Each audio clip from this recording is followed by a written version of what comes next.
السلام علیکم ورحمۃ اللہ وبرکاتہ۔ محترم ناظرین، ایک ایسی قوم جنہوں نے اللہ تبارک و تعالیٰ کے عذاب کا مذاق اڑایا اور اللہ کے عذاب کو ہلکا سمجھا، تو اللہ تبارک و تعالیٰ نے اس قوم کو دنیا کے لیے عبرت کا نشان بنا دیا اور اس قوم کو صفحہ ہستی سے مٹا دیا۔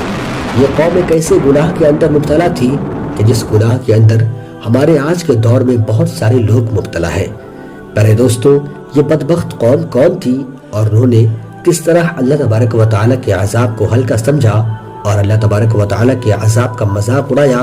تو اللہ تبارک و تعالیٰ نے اس قوم کو دنیا کے لیے عبرت کا نشان کس طرح بنایا اور اللہ تبارک و تعالیٰ نے اس قوم کو کس طرح صفحہ ہستی سے مٹا دیا۔ پیارے دوستو، روایت میں آتا ہے کہ بنی اسرائیل کے ایک بزرگ تھے جن کا نام حضرت داموس رحمۃ اللہ علیہ تھا۔ ایک دفعہ یہ بزرگ اپنی بستی سے باہر تشریف لائے اور سامنے پہاڑ کو دیکھنے لگے۔ اس پہاڑ پر کوئی سبزہ نہ تھا۔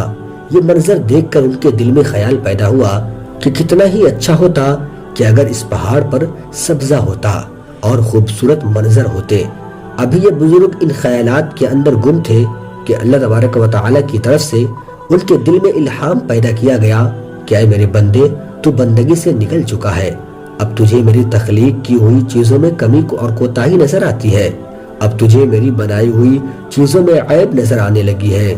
پیارے دوستو، جب یہ الہام ہوا تو وہ بزرگ ایک دم سے گھبرا گئے اور انہوں نے اپنے دل میں ایک نیت کر لی کہ جب تک اللہ تبارک و تعالیٰ کی طرف سے میرے دل میں واضح طور پر یہ بات نہیں آتی کہ اللہ تبارک و تعالیٰ نے میری اس کوتاہی کو معاف کر دیا ہے، تو میں اس وقت تک خود کو سزا دوں گا۔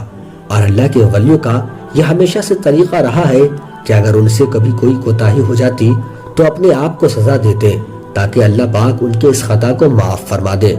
چنانچہ حضرت داموس رحمۃ اللہ علیہ نے سزا کے طور پر دل میں یہ نیت کر لی کہ جب تک اللہ تبارک و تعالی میری غلطی کو معاف نہیں فرما دے گا تب تک میں کھانا نہ کھاؤں گا اور نہیں پانی پیوں گا، بس روزے کی حالت میں رہوں گا۔ چنانچہ حضرت داموس رحمۃ اللہ علیہ نے خود کو سزا دینے کے لیے اور اللہ تبارک و تعالی کی بارگاہ سے اپنی خطا کی معافی کے لیے روزے رکھنا شروع کر دیے۔ 2-4 دن کے بعد آپ رحمۃ اللہ علیہ کا گزر ایک قریب کے بستی سے ہوا۔ وہاں کوئی تقریب منعقد ہو رہی تھی، چنانچہ بستی والوں نے کھانا پکایا ہوا تھا۔ جب دسترخوان لگایا گیا تو لوگوں نے حضرت داموس رحمۃ اللہ علیہ سے کہا کہ آپ بھی تشریف لائے اور کھانا تناول فرمائے۔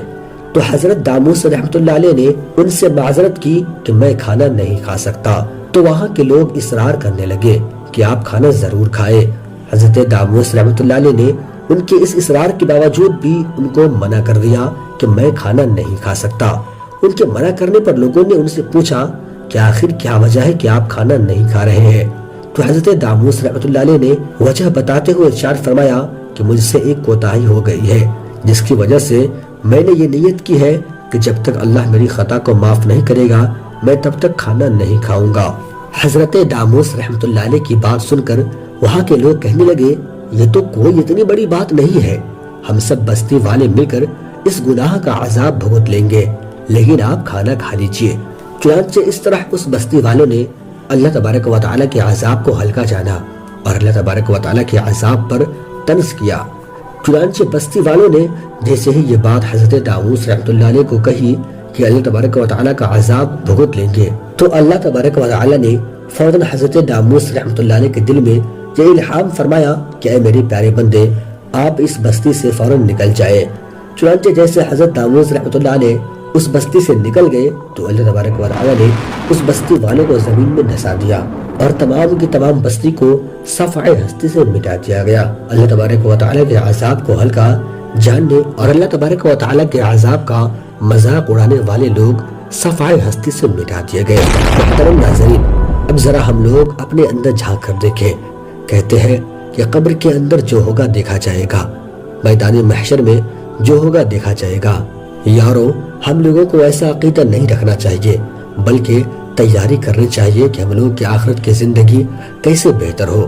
اللہ تبارک و تعالی سے دعا ہے کہ اللہ پاک ہمیشہ اپنی بارگاہ میں عاجزی اور انکساری کے ساتھ رہنے کی توفیق عطا فرمائے اور ان تمام خطاؤں سے محفوظ فرمائے جن خطاؤں میں مبتلا ہو کر پہلی قوم ہے۔